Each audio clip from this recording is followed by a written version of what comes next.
guys, welcome back to my channel. This is Katis Kusina. So November na, so we decide na maglagay kami ng Christmas decor. Ayan, ayan na guys, mga kalaps. Pinagkaabalahan namin kanina mag-asawa. Ayan, naglagay kami ng mga deer na may lights sa mga halaman. Ayan, sa aming pinto. Hindi na ako masyado naglagay dyan ng kung ano pa, kasi hindi ko na alam kung ano pa ilalagay ko eh.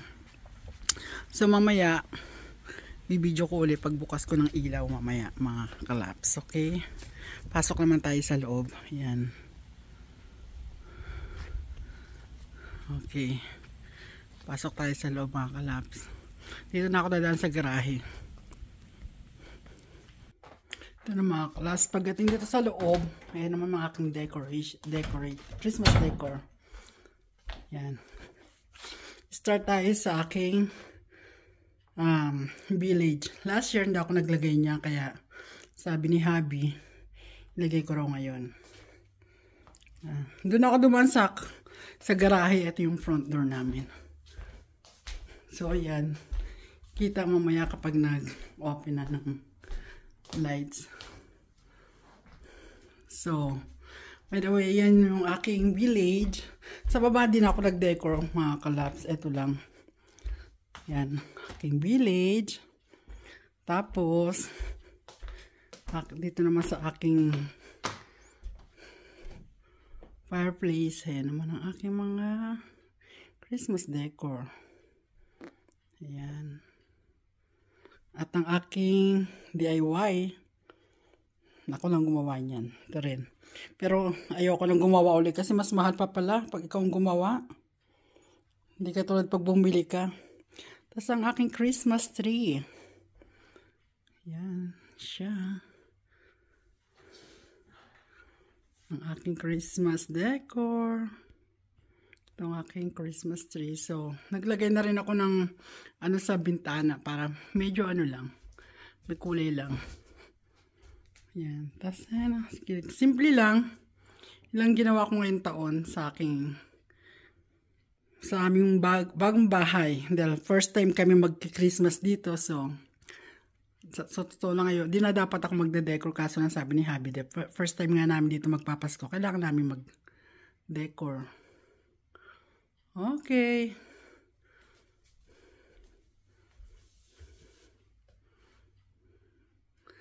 Waitin lang natin mamaya pagbukas ng mga ilaw pagdilim.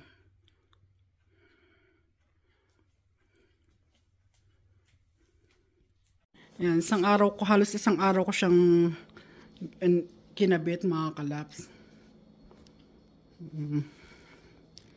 Sarap lang siya tingnan kapag nakalagay na, pero problema ito yung ano na naman, ligpitan pagkatapos.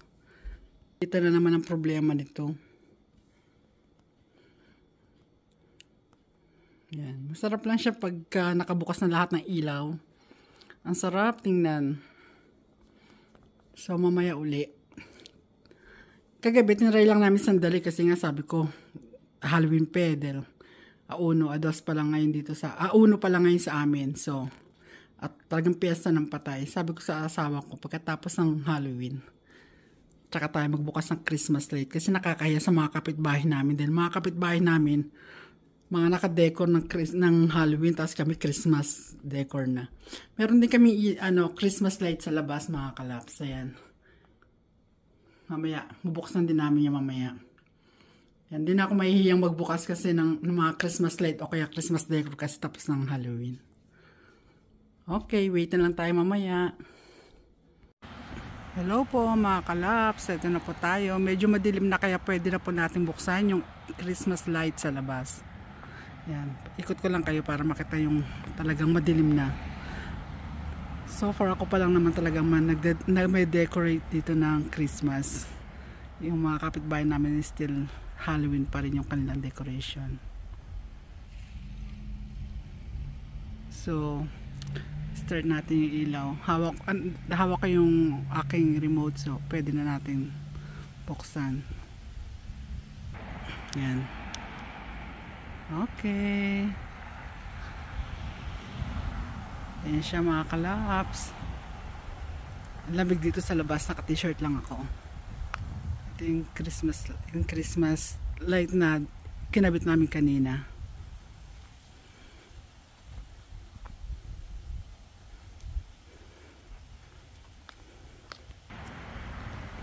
Okay, pasok na tayo sa loob kasi sobrang lamig na talaga. Hindi ko na kaya. Okay. Ayun, candy can.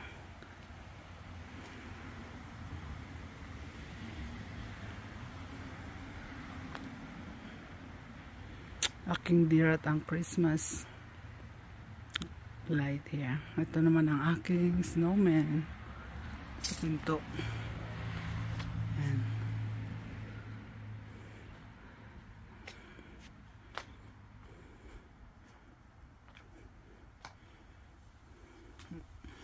Ito sa labas pa lang tayo mga kalaps.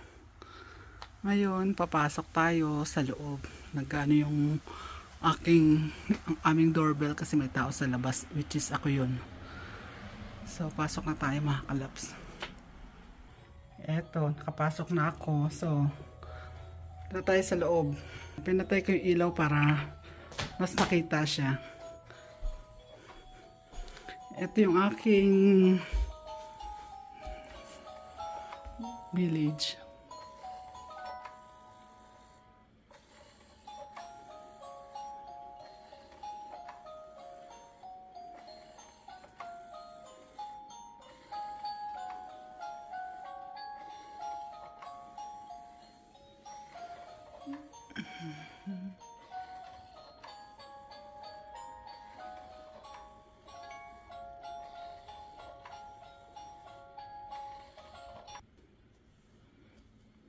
Ang aking village.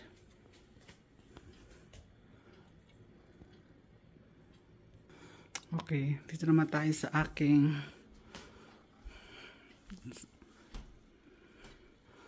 yan o.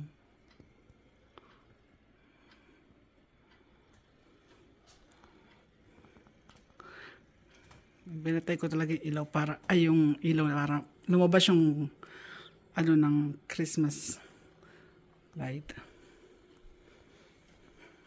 Meron akong malaking bilin sa labas mga kalaps. Kaso hindi ko na ikinabit kasi nga sobrang wala na siyang space ba tsaka saksakan.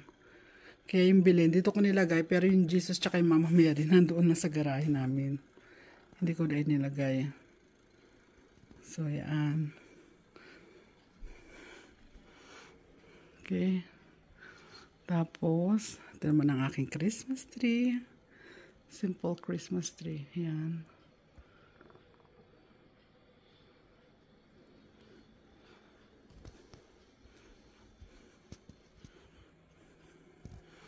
Yung si Santa, maakyat.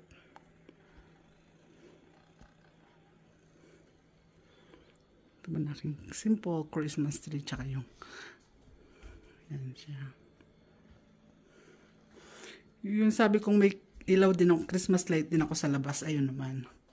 Kulay blue and red. Yan. Blue and red.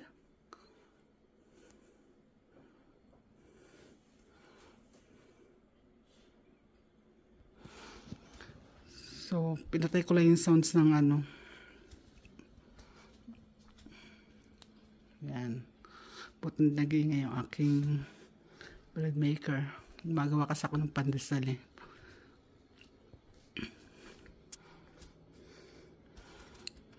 So, ayan lang mga kalaps. Pinakita ko lang sa inyo ang aking simple decoration.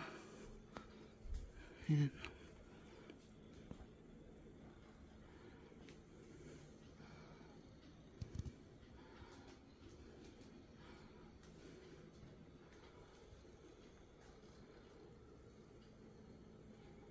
Okay, thank you mga kalaps for watching.